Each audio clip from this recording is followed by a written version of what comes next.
ఒక్కొక్క పరిణామం మోడీకి సంబంధించి అప్పట్లో డిగ్రీ గురించి ఆమ్ ఆద్మీ పార్టీ కంప్లైంట్లు, కేజ్రీవాల్ పదే పదే మాట్లాడడం, ఆ పైన రాహుల్ గాంధీ వీళ్ళందరూ కూడా మాట్లాడడం, న్యాయస్థానాల దాకా వెళ్ళినటువంటి నేపథ్యంలో ప్రధాని మోడీ డిగ్రీ పట్టాని కోర్టుకు చూపించడానికి సిద్ధమని ఢిల్లీ విశ్వవిద్యాలయం డియు గురువారం హైకోర్టుకు చెప్పింది. అయితే సమాచార హక్కు చట్టం కింద దరఖాస్తు చేసుకున్న అపరిచితులకు మాత్రం ఇవ్వబోమని తేల్చి చెప్పింది.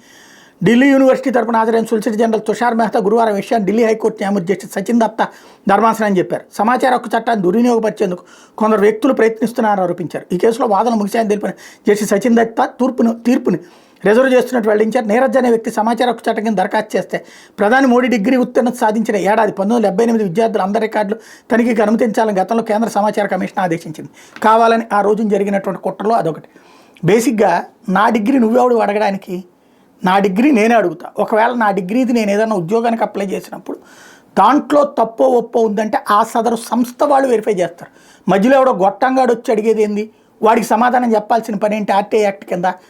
నా పేరు మీద నువ్వెవడు సమాచారం అడగడానికి? ఇది పాయింట్. ఢిల్లీ యూనివర్సిటీ ఆ పాయింట్లో స్ట్రాంగ్గా ఉంది. మోడీ డిగ్రీ పూర్తి చేశాడన్నటువంటి సంగతి ఢిల్లీ యూనివర్సిటీ ధృవీకరించింది. అది చూపించమని అడిగితే కోర్టుకి ఇస్తాం కానీ మధ్యలో వాడేవాడు గన్నయ్య గడికి ఎందుకు ఇస్తామంటుంది.